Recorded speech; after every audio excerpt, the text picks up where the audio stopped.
आज हम बात करेंगे डॉक्टर जोसेफ मर्फी द्वारा लिखित एक ऐसी बुक जिसने करोड़ों लोगों के जीवन में चमत्कार कर दिया और उनके जीवन को पूरी तरह से बदल दिया।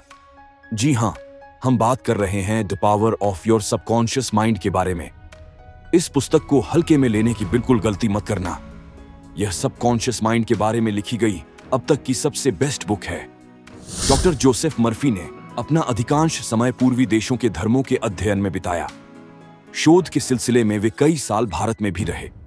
विश्व के सभी प्रमुख धर्मों का अध्ययन करने के बाद उन्हें विश्वास हो गया कि पूरी सृष्टि में एक विराट शक्ति व्याप्त है और वह शक्ति हमारे भीतर है, जिसे डॉक्टर मर्फी ने नाम दिया था power of subconscious mind means अवचेतन मन की शक्ति। और इसी शक्ति के बारे में हम इस वीडियो में डिटेल में समझेंगे। जब आप अपने अवचेतन मन की जादुई शक्ति का प्रयोग करना सीख जाएंगे तो आपके जीवन में चमत्कार होने लगेंगे। आप हर वो चीज पा लेंगे जिसे आप पाना चाहते हैं, हर वो मुकाम हासिल कर लेंगे जिसे आप हासिल करना चाहते हैं, इतना पैसा कमा पाएंगे कि जिसकी आपने कल्पना भी नहीं की होगी। इस बुक में टोटल 20 चैप्टर हैं जो हमें सफलता की सीढ़ी तक पहुंचा सकते हैं, जिसके द्वारा हम जो चाहे वो पा सकते हैं। अगर आप इस पूरे वीडियो को ध्यान से देखते हैं, समझते हैं और अपने जीवन में अमल करते हैं तो मैं आपको प्रॉमिस कर सकता हूं कि आपको जीवन में सफल होने से कोई भी रोक नहीं पाएगा और सफलता की हर बुलंदी को आप छू पाएंगे। अगर आप भी जीवन में हर वो चीज पाना चाहते हैं जिसकी आपने कल्पना भी नहीं की तो वीडियो को पूरा देखना और एक भी पॉइंट मिस मत करना। तो चलिए शुरू करते हैं। चैप्टर 1, आपके भीतर बहुत बड़ा खजाना छिपा है। क्या आप जानते हैं, चुंबक लगा लोहे का एक टुकड़ा अपने वजन से 12 गुना अधिक वजन को आसानी से उठा सकता है, लेकिन अगर उसमें से चुंबक निकाल दे तो वह एक तिनका भी नहीं उठा सकता। इसी तरह दुनिया में 2 तरह के लोग होते हैं, एक चुंबकीय ताकत रखने वाले जिनमें विश्वास और आस्था कूट कूट कर भरी होती है, जो जानते हैं कि वे जीतेंगे और सफल होंगे, और दूसरे जिनमें चुंबकीय तत्व नहीं होते, जो हमेशा डरे हुए रहते हैं, भयभीत रहते हैं, उन्हें हर बात में संदेह होता है। इस प्रकार के लोग जिंदगी में आगे नहीं बढ़ पाते। आप भी चुंबकीय व्यक्ति बन सकते हैं बशर्ते आप इतिहास के सबसे बड़े रहस्य अवचेतन मन की शक्ति को समझ लें और उस पर अमल करने लगे। अब हम समझेंगे कि यह अवचेतन मन है क्या। आपका मस्तिष्क दरअसल में एक है, किंतु उसके 2 स्पष्ट भाग हैं। दोनों की विशेषताएं अलग अलग हैं। दोनों भागों को एक रेखा अलग करती है। दोनों के कार्य बुनियादी रूप से एक दूसरे से अलग हैं। प्रत्येक विभाग को अलग अलग शक्तियां और गुण मिले हैं।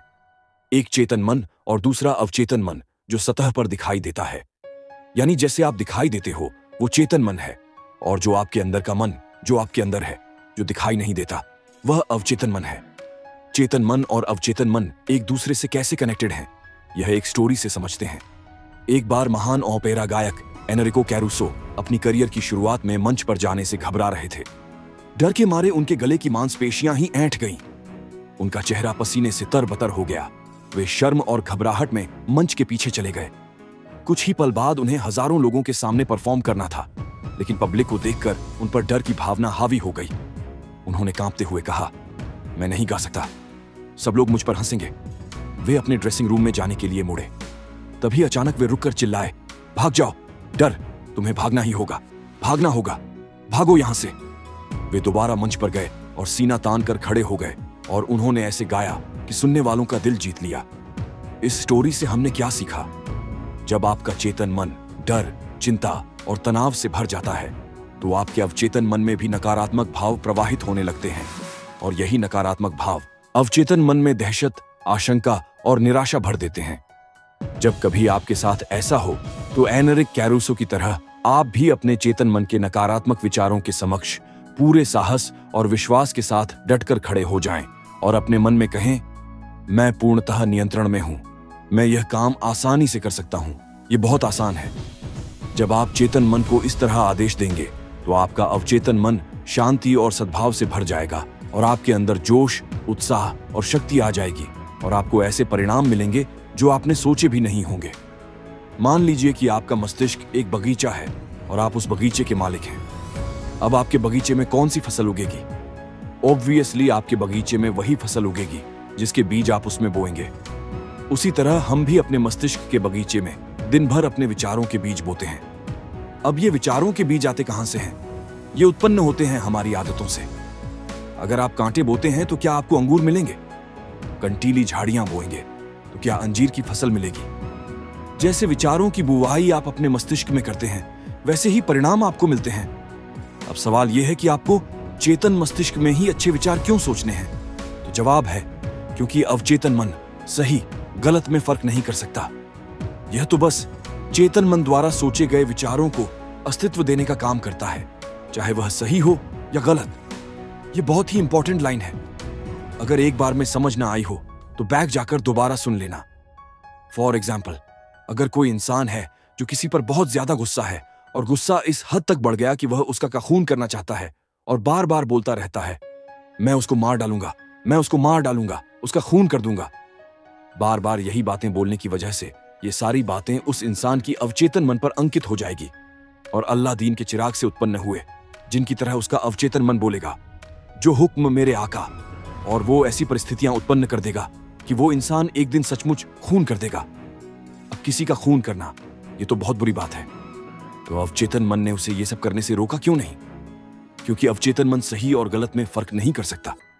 यह तो बस चेतन मन द्वारा सोचे गए विचारों को अस्तित्व देने का काम करता है, चाहे वह विचार सही हो या गलत। और अगर कोई स्टूडेंट एग्जाम में टॉप करना चाहता है और बार बार बोलता है, मैं टॉप करूंगा, मैं टॉप करूंगा, मैं टॉप करूंगा, बार बार बोलकर इस विचार को अपने अवचेतन मन में अंकित कर देता है, तो फिर से आपका अवचेतन मन कहेगा, जो हुक्म मेरे आका, और वो ऐसी परिस्थितियां उत्पन्न कर देगा, आपको इतनी मेहनत करने पर विवश कर देगा कि वो स्टूडेंट एग्जाम टॉप कर लेगा। यह अवचेतन मन हर उस चीज को हकीकत में ला सकता है जो आप हासिल करना चाहते हैं। इसलिए आपके मस्तिष्क में आने वाला प्रत्येक विचार महत्वपूर्ण है। सिर्फ ऐसे विचारों को ही अपने मस्तिष्क में जगह दे जिनसे आपको ताकत और शक्ति मिलती हो। जो हमारे मस्तिष्क को कमजोर करे, ऐसे नकारात्मक विचारों को मस्तिष्क में घुसने ही न दें। चैप्टर 2, आपका अपना मस्तिष्क कैसे काम करता है। चेतन मन जहाज के कैप्टन की तरह होता है। वह सिर्फ नीचे इंजन रूम में बैठे कर्मचारियों को आदेश देता है, जो सभी बॉयलरों, मशीनों, यंत्रों को उसके आदेशों के अनुकूल चलाते हैं। मशीन रूम में काम कर रहे कर्मचारियों को यह पता नहीं होता कि वे कहां तथा किस ओर जा रहे हैं। वे केवल आदेशों का पालन करते हैं। कैप्टन अपने कंपास और अन्य यंत्र के आधार पर यदि गलत या अधूरा आदेश भी देता है, तो भी वे उस आदेश को बिना कोई सवाल करे मान लेते हैं, भले ही वे पहाड़ से टकरा ही क्यों न जाएं, क्योंकि उनका काम सिर्फ ऑर्डर फॉलो करना है। एम्प्लॉयज कैप्टन से सवाल नहीं कर सकते, वे केवल आदेश का पालन करते हैं। ठीक इसी तरह आपका चेतन मन कैप्टन है, आपके जहाज का नेविगेटर है। जिस विचार पर आपका चेतन मन विश्वास करता है और सही मानता है, उसी विचार को अवचेतन मन बिना सवाल पूछे आपका आदेश समझकर स्वीकार कर लेता है, चाहे वो सही हो या गलत। इससे उसे कोई फर्क नहीं पड़ता। और जब चेतन मन से कोई शब्द या वाक्य आप बार बार बोलते रहते हैं, तो आपका अवचेतन मन उसे एक्सेप्ट कर लेता है और उसे साकार कर देता है, चाहे वह चीज सही हो या गलत, सकारात्मक हो या नकारात्मक। जब आप कोई नकारात्मक चीजें बार बार कहते हैं, जैसे कि यह बहुत मुश्किल है, मैं यह नहीं कर सकता, मैं स्मार्ट और इंटेलिजेंट नहीं हूं, मैं किसी काम का नहीं हूं, मैं बिल्कुल नाकारा हूं, ये मेरे बस में नहीं है, मैं अमीर नहीं बन सकता, तब आपका अवचेतन मन आपके शब्दों को स्वीकार कर लेता है और बिल्कुल वैसी ही परिस्थितियां पैदा कर देता है जिससे आपके लिए वह चीज प्राप्त करना सचमुच मुश्किल बन जाता है। जब तक आप यह कहते रहोगे, मैं यह कार नहीं खरीद सकता, मैं यूरोप की यात्रा नहीं कर सकता, मैं यह घर नहीं खरीद सकता, यह सूट या पतलून नहीं खरीद सकता, तब तक यह जान लो कि आपका अवचेतन मन आपके नकारात्मक आदेशों का पालन करता रहेगा और जीवन भर आप अभावों में जीते रहेंगे। लेकिन अगर आप इसके बदले यह बोलते हैं, यह बहुत आसान है, मैं बहुत स्मार्ट और इंटेलिजेंट हूं, मैं 100% अमीर बन सकता हूं, मैं यह कार खरीद सकता हूं, मैं यूरोप टूर पर जा सकता हूं, तो आपका अवचेतन मस्तिष्क बिना सवाल पूछे यह सच मान लेगा और ऐसी परिस्थितियां उत्पन्न कर देगा जिससे आप उस चीज को हासिल कर लेंगे। सुनने में आपको थोड़ा अजीब लग रहा होगा, लेकिन यही सच्चाई है दोस्तों। एक और एग्जाम्पल देखते हैं। एक युवा गायिका को गाने के ऑडिशन के लिए बुलाया गया। वह बड़ी आस लिए इंटरव्यू का इंतजार कर रही थी, किंतु 3 बार वह ऑडिशन में फेल हो गई। उसका गला बहुत मधुर था, लेकिन फिर भी वह फेल हो जाती थी। क्यों? क्योंकि हमेशा इंटरव्यू के पहले वह हर बार अपने से कहती रही, वे लोग मुझे पसंद नहीं करेंगे, मेरी आवाज उन्हें पसंद नहीं आएगी, मुझे बहुत डर लग रहा है, शायद मेरा सिलेक्शन नहीं होगा। उसके अवचेतन मस्तिष्क ने उसकी नकारात्मक बातों को स्वीकार करके उसके सामने उनको अनुभव के रूप में पेश कर दिया। वह असफल हो गई। उसने अपने भय को इस प्रकार काबू किया। दिन में 3 बार वह एक कमरे में गई। आराम कुर्सी पर बैठकर उसने अपने शरीर को रिलैक्स कर दिया। आंखें बंद करके उसने अपने मन व शरीर को शांत किया। उसने अपने भय को दूर करने के लिए स्वयं से कहना शुरू किया, मेरी आवाज बहुत सुरीली है, मैं बहुत सुंदर गा सकती हूँ, मैं पूरी तरह से गाने के लिए तैयार हूं, मैं गाऊंगी और सुरीले स्वर में गाऊंगी और सिलेक्ट होकर दिखाऊंगी। उसने अपने शब्दों को शांत स्वर में विश्वास के साथ फिर से दोहराया। इसके बाद वह रोजाना दिन में 3 बार अभ्यास करती रही। प्रत्येक सिटिंग में वह 5 से 10 बार वही वक्तव्य दोहराती रही। महीने के अंत तक वह पूरे जोश और विश्वास के लिए तैयार हो गई और जब उसे फिर से ऑडिशन के लिए बुलाया गया तो उसने बहुत ही सुरीली आवाज में गाना गाया। उसका सिलेक्शन कर लिया गया। अगर आप भी कभी जीवन में ऐसी परिस्थिति का सामना करते हैं तो इस टेक्निक का इस्तेमाल आपने जरूर करना चाहिए। 100% आप सफल हो जाएंगे। चैप्टर 3, आपके अवचेतन मन की चमत्कारी शक्ति। अमेरिकी मनोविज्ञान के पितामह विलियम जेम्स ने कहा है कि दुनिया को हिलाने की शक्ति आपके अवचेतन मन में है। जो कुछ आप अवचेतन मन पर अंकित करते हैं, अवचेतन मन उसे पूरा करने के लिए जमीन आसमान एक कर देता है। इसलिए आपको इसमें सही और सकारात्मक विचार अंकित करने चाहिए। आपने कई बार रियलाइज किया होगा कि अगर आपको कहीं पिकनिक पर जाना हो या कहीं यात्रा पर जाना हो और जिसके लिए आपको सुबह 4 बजे उठना हो तो उस टाइम आप 4 बजे का अलार्म लगाते हैं और सो जाते हैं। लेकिन सुबह 4 बजे का अलार्म बजने से कुछ मिनट या कुछ सेकंड्स पहले ही आपकी नींद खुल जाती है। ऐसा क्यों होता है? क्योंकि आपका अवचेतन मस्तिष्क बहुत पावरफुल होता है और जब आप सोने गए थे तो सोने से पहले आपने मन में कहा था कि मुझे कल सुबह 4। आपके अवचेतन मन पर वह बात अंकित हो गई और आपका अवचेतन मस्तिष्क काम पर लग गया और अलार्म बजने से कुछ सेकंड या मिनट पहले ही उसने आपको उठा दिया। यही टेक्निक आप बहुत बड़ी बड़ी चीजें पाने के लिए भी आजमा सकते हैं। आपको बस करना यह है कि रोज रात को सोने से पहले बेड पर ही पड़े पड़े अपने बॉडी को रिलैक्स या शिथिल करना है, आंखें बंद करनी है और अपने अवचेतन मन को सुझाव देने हैं। यह सुझाव वो हो सकते हैं जो आप बनना चाहते हैं या फिर हासिल करना चाहते हैं। जैसे अगर आप अपने व्यवसाय में सफल होना चाहते हैं तो आप बोल सकते हैं, दिन रात मैं अपनी सभी रुचियों में समृद्ध हो रहा हूं। मेरा बिजनेस डे बाय डे बहुत अच्छा चल रहा है। मेरे पास बहुत सारा पैसा आ रहा है। मैं अमीर बन रहा हूं। दुनिया की सारी खुशियां मुझे मिल रही हैं। मैं पूर्ण, आदर्श, सशक्त, शक्तिशाली, प्रेमपूर्ण, सामंजस्यपूर्ण और खुश हूं।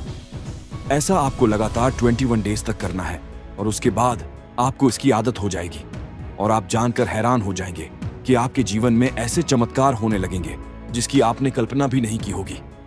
अपने अवचेतन मन को खुशी, समृद्धि, प्यार, आनंद, जोश और उत्साह देने वाले विचारों से भरे।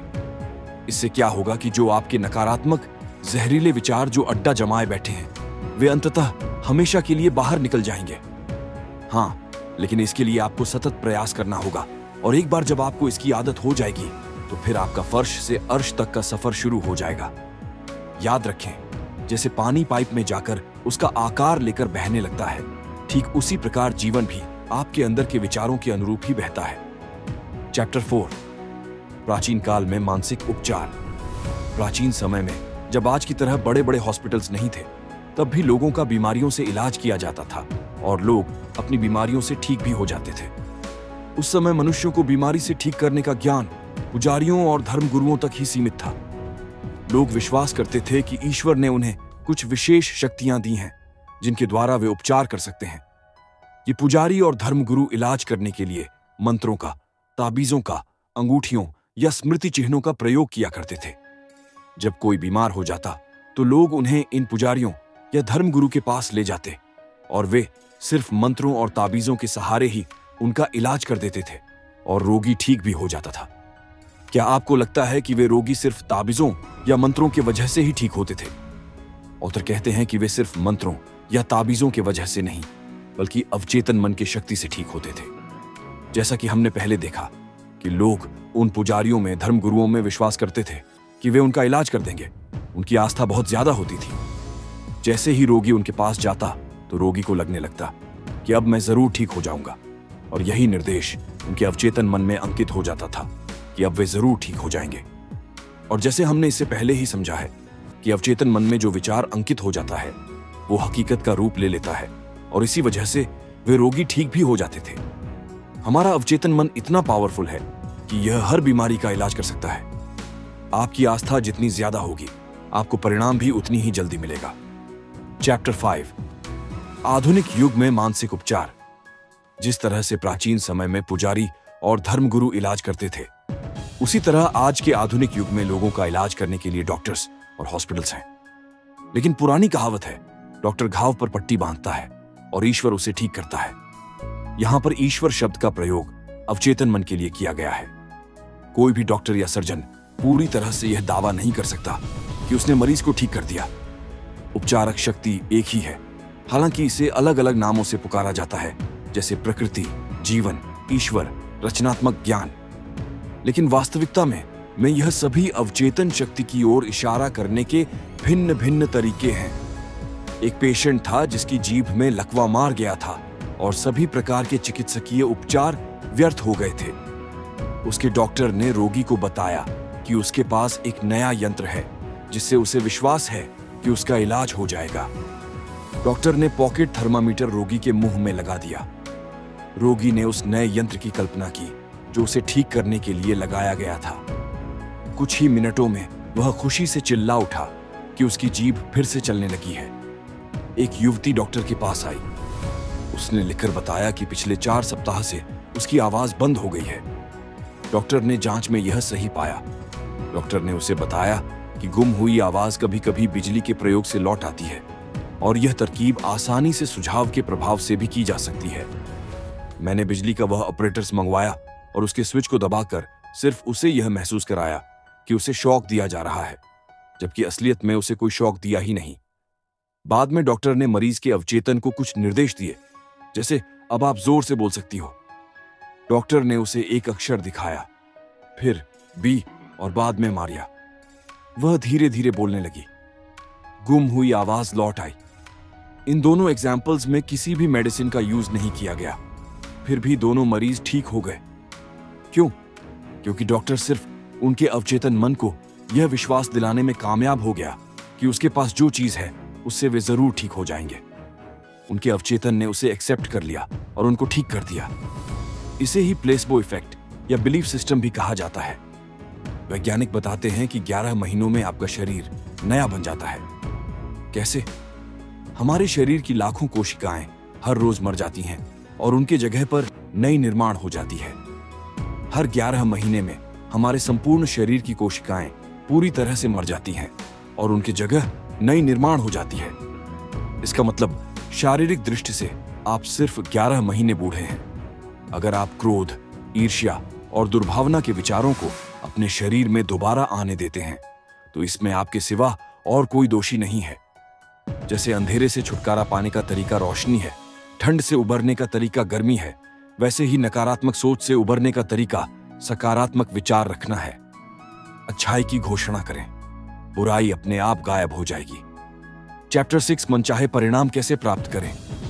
आपके अवचेतन मन को सराबोर करने का सबसे अच्छा समय सोने से ठीक पहले और जागने के ठीक बाद का होता है। ऐसा इस कारण है क्योंकि अवचेतन सोने से ठीक पहले और जागने के ठीक बाद सबसे ज्यादा सशक्त होता है। इस अवस्था में वे नकारात्मक विचार और तस्वीरें नहीं रहती हैं जो आपकी इच्छा को नकारती हैं और आपके अवचेतन मन द्वारा उनकी स्वीकृति को रोकती है। जब आप मनोकामना पूरी होने की वास्तविकता की कल्पना करते हैं और उपलब्धि का रोमांच महसूस करते हैं तो आपका अवचेतन आपकी मनोकामना पूरी कर देता है। सेहत की भावना से सेहत उत्पन्न होती है, दौलत की भावना से दौलत उत्पन्न होती है। अब आप बताइए कि आपकी भावना कैसी है। कल्पना आपकी सबसे बड़ी आंतरिक शक्ति है। अच्छी और सुंदर चीजों की कल्पना करें। आप वैसे ही हैं जैसी आप खुद के बारे में कल्पना करते हैं। सोने से पहले अपनी इच्छा के पूर्ण होने की बार बार कल्पना करें। विश्वास करें कि वे इच्छाएं पूरी हो रही हैं और शांति से सोए और खुशी से जागे। एक दिन आएगा जब आपकी इच्छा हकीकत में साकार हो जाएगी। याद रखें, अगर आपके जीवन में कोई समस्या है तो आप अपनी किसी भी समस्या का उत्तर बताने की जिम्मेदारी सोने से पहले अपने अवचेतन मन को सौंप दें, वह आपको उसका उत्तर देगा। इस और भी इंपॉर्टेंट है, वीडियो में बने रहे। चैप्टर 7, धन और दौलत के लिए अवचेतन मन की शक्ति का प्रयोग कैसे करें। दौलत की चेतना विकसित करने का सटीक तरीका। आप एक काम करें, रोजाना सोने से पहले और सुबह उठने के बाद 5 मिनट तक यह 2 शब्द दोहराएं, दौलत और सफलता। इन शब्दों में जबरदस्त शक्ति है। ऐसा बार बार कहे किसी लोरी की तरह, आप परिणाम देखकर हैरान रह जाएंगे। दौलत बड़े हिमखंडों की तरह आपकी ओर प्रवाहित होगी। लेखक बताते हैं कि एक बहुत चिंतित बिजनेसमैन मेरे पास आया। उसकी बिक्री और आर्थिक स्थिति बहुत खराब थी। मैंने उससे कहा कि वह अपने ऑफिस में शांत होकर बैठ जाएं और बार बार दोहराए, मेरी बिक्री हर दिन बढ़ रही है। और इसी कथन को रात को सोने से पहले और सुबह उठने के बाद भी दोहराए। इस कथन के कारण उसके चेतन और अवचेतन मन मिलकर काम करने लगे। कुछ ही हफ्तों के अंदर उसे अच्छे परिणाम मिले। आप भी यही फॉर्मूला अपना सकते हैं। कुछ लोग कहते हैं, ओह, मैंने यह किया था लेकिन कुछ नहीं हुआ। उनको परिणाम इसीलिए नहीं मिले क्योंकि शायद 10 मिनट बाद ही वे डर के विचार में डूब गए थे और उन्होंने उस अच्छे विचार को नकार दिया था जिसकी उन्होंने घोषणा की थी। जब आप सुबह जमीन में कोई बीज बोते हैं और दोपहर तक अगर वह पौधा नहीं बन जाता, तो क्या आप उसी दिन जमीन खोदकर बीज को बाहर निकाल लेते हैं? आप उसे बढ़ने के लिए समय देते हैं, उसे जड़ें जमाने और बढ़ने का मौका देते हैं। इसी तरह जब आप अपने अवचेतन मन को कोई सुझाव देते हैं तो कई बार आपको तुरंत परिणाम नहीं मिलते हैं। तो आपको उस विचार को अपने अवचेतन मन में अंकित होने के लिए समय देना चाहिए। उस विचार को जड़ें जमाने और बढ़ने का मौका देना चाहिए। जिस वक्त दौलत का विचार आपके अवचेतन में अपनी जड़ें जमा लेगा तो आपको इतनी दौलत मिलेगी जितनी आपने कभी सोची भी नहीं होगी। चैप्टर 8, अमीरी की शाही राह पर कैसे चलें। यहां एक आसान तकनीक दी जा रही है जिसका प्रयोग आप अपने जीवन में धन को कई गुना करने के लिए कर सकते हैं। एक शांत रूम में चले जाएं, आराम कुर्सी पर बैठकर अपनी बॉडी को रिलैक्स करें और दिन में कई बार यह वाक्य दोहराएं, मुझे धन पसंद है, मैं इससे प्रेम करता हूं, मैं इसका समझदारी से, सृजनात्मक तरीके से और न्यायपूर्ण तरीके से प्रयोग करता हूं। मेरे जीवन में धन का लगातार प्रवाह हो रहा है, मैं खुशी से इसे मुक्त करता हूं और यह अद्भुत तरीके से कई गुना होकर मेरे पास लौटता है। यह अच्छा है, बहुत अच्छा है। धन बहुत बड़ी मात्रा में मेरी तरफ प्रवाहित हो रहा है। मैं इसका प्रयोग सिर्फ भलाई के लिए करता हूं। मैं अपनी आर्थिक समृद्धि तथा मानसिक दौलत के लिए कृतज्ञ हूं। तंगी में दिन गुजारने का असली कारण। आपने कई लोगों को देखा होगा जो तंगी में दिन गुजार रहे हैं और महीने का खर्च चलाने के लिए संघर्ष कर रहे हैं। उन्हें अपने खर्च पूरे करने के लिए बहुत जूझना पड़ता है। क्या आप जानना चाहते हैं कि उनके साथ ऐसा क्यों होता है? वे लगातार उन लोगों की निंदा करते हैं जो जीवन में बहुत सफल हुए हैं और जिन्होंने बहुत दौलत कमाई है। वे सोचते हैं कि अमीर लोग बहुत बदमाश होते हैं।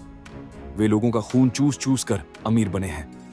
वे बेईमान और भ्रष्ट होते हैं और इसलिए वे हमेशा अमीर लोगों से और उनके पैसों से नफरत करते हैं। आप दौलतमंद तो बनना चाहते हैं, लेकिन दौलतमंद लोगों से और उनके पैसों से ही नफरत करते हैं। और ब्रह्मांड का नियम कहता है कि आप जिस चीज से नफरत करते हैं वो आपसे दूर चली जाती है, चाहे वो दोस्त हो, बीवी हो, बच्चे हो, रिलेटिव्स हो या फिर दौलत। अगर आप किसी इंसान को पसंद ही नहीं करेंगे, उसे हमेशा बुरा भला कहेंगे, उसकी निंदा करते रहेंगे, तो वो आपसे दूर चला जाएगा।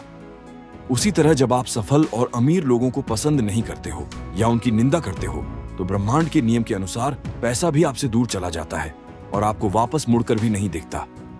इसीलिए ऐसे लोगों के पास पैसे की हमेशा कमी रहती है।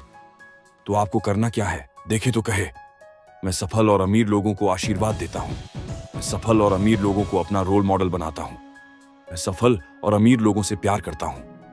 अगर वे अमीर बन सकते हैं तो मैं भी बन सकता हूं। जब आप सफल और दौलतमंद लोगों के बारे में अपने अवचेतन में अच्छी भावना रखोगे तो आपका अवचेतन मन आपको इतनी दौलत देगा कि आप गिन भी नहीं पाओगे। चैप्टर 9, आपका अवचेतन मन और वैवाहिक जीवन। आदर्श पति को कैसे आकर्षित करें। अगर आपने इससे पहले के अध्याय ध्यान से समझ लिए हैं तो अब तक आप जान चुके होंगे कि आपका अवचेतन मन कैसे काम करता है। आप जानते हैं कि आप इस पर जो भी छाप छोड़ेंगे वह बाहरी जगत में साकार हो जाएगा। अगर आप एक महिला हैं और आदर्श पति को आकर्षित करना चाहती हैं तो इसी समय अपने अवचेतन मन पर उन गुणों और लक्षणों की छाप छोड़े जो आप अपने होने वाले पति में चाहते हैं। यहां एक उत्कृष्ट तकनीक दी जा रही है जिसके द्वारा आप आदर्श पति को आकर्षित कर सकती हैं। रात को कुर्सी पर बैठ जाएं, आंखें बंद कर लें, शिथिल हो जाएं, शरीर को पूरी तरह ढीला छोड़ दें, बहुत शांत, निष्क्रिय और ग्रहणशील बन जाएं।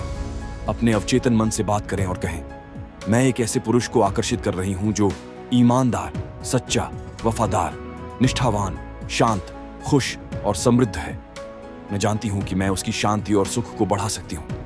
वह मेरे आदर्शों से प्रेम करता है और मैं उसके आदर्शों से प्रेम करती हूं। वह मुझे बदलकर नया नहीं बनाना चाहता है, ना ही मैं उसे बदलकर नया बनाना चाहती हूं। हमारे बीच आपसी प्रेम, स्वतंत्रता और सम्मान है।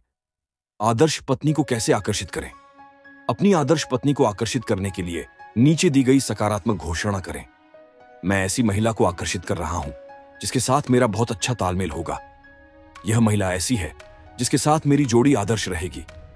वह आध्यात्मिक, निष्ठावान, वफादार और ईमानदार है, सामंजस्यपूर्ण, शांत और खुशमिजाज है। हम एक दूसरे की तरफ प्रबलता से आकर्षित हो रहे हैं। मैं जानता हूं कि मैं इस महिला को प्रेम, प्रकाश, शांति और खुशी दे सकता हूं। मैं महसूस करता हूं और विश्वास करता हूं कि मैं इस महिला के जीवन को अद्भुत बना सकता हूं। मैं अब आदर्श जीवन साथी को स्वीकार करता हूं। मानसिक रूप से अपनी पत्नी की वैसी तस्वीर बनाएं जैसी उसे होना चाहिए। खुश, सुखी, स्वस्थ और सुंदर। अपने पति को उस तरह देखें जैसा उसे होना चाहिए।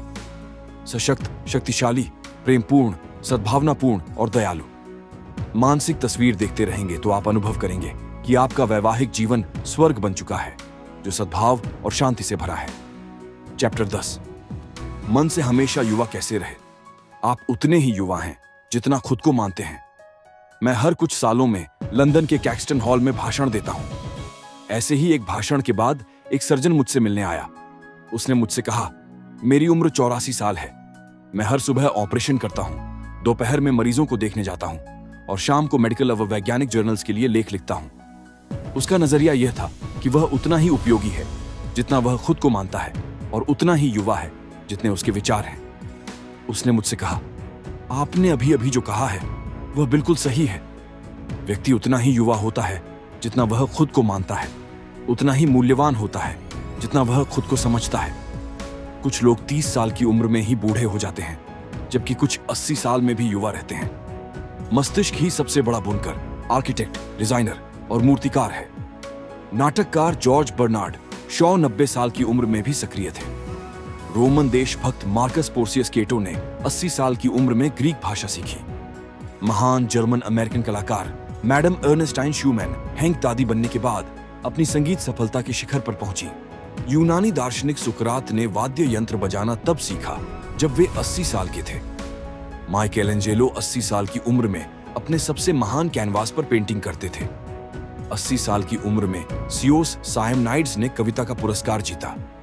लियोपोल्ड वॉन रैंके ने अपनी हिस्ट्री ऑफ द वर्ल्ड शुरू की, जिसे उन्होंने 90 साल की उम्र में पूरा किया। अल्फ्रेड लॉर्ड टेनिसन ने 83 साल की उम्र में अपनी बेहतरीन कविता क्रॉसिंग द बार लिखी। आइजैक न्यूटन 85 साल की उम्र में भी बहुत मेहनत करते थे। लोगों को एक महान सच्चाई याद रखनी चाहिए। इंसान अपने दिल में जैसा सोचता है वैसा ही वह होता है। आप बूढ़े तब होते हैं जब आप जीवन में दिलचस्पी खो देते हैं और सपने देखना छोड़ देते हैं। तो हमेशा जवान बने रहने का एक ही तरीका है दोस्तों। जी हां, सपने देखते रहिए, क्योंकि सपने सच होते हैं। और अंत में जाते जाते पूरे किताब का सार आपको सिर्फ एक लाइन में दे रहा हूं, और वो लाइन है, इंसान जैसा अपने अवचेतन मन में सोचता है वैसा ही जीवन में बन जाता है। दोस्तों, यह बुक इतनी बढ़िया है कि इसे सिर्फ एक बार पढ़ने से कुछ नहीं होगा, बल्कि इसे बार बार पढ़ा जाना चाहिए, ताकि इस बुक का कंटेंट हमारे दिल और दिमाग की गहराई में पहुंच सके और हम अवचेतन मन की शक्ति का ज्यादा से ज्यादा फायदा उठा पाएं तथा अपने जीवन को एक नए मुकाम पर ले जाएं। तो ठीक है दोस्तों, फिर से मिलेंगे आपको एक बेहतरीन वीडियो के साथ। तब तक अपना ख्याल रखिए, हंसते रहिए। दोस्तों, मुझे उम्मीद है ये वीडियो आपको पसंद आया होगा। ये वीडियो आपको कैसा लगा कमेंट सेक्शन में जरूर बताना, और पसंद आए तो लाइक जरूर कर देना। इस चैनल को सब्सक्राइब जरूर कर लेना, क्योंकि ऐसी ही बुक समरीज हम आपके लिए लाते रहते हैं। वीडियो को शेयर करना ना भूले और सपने देखते रहिए, क्योंकि सपने सच होते हैं।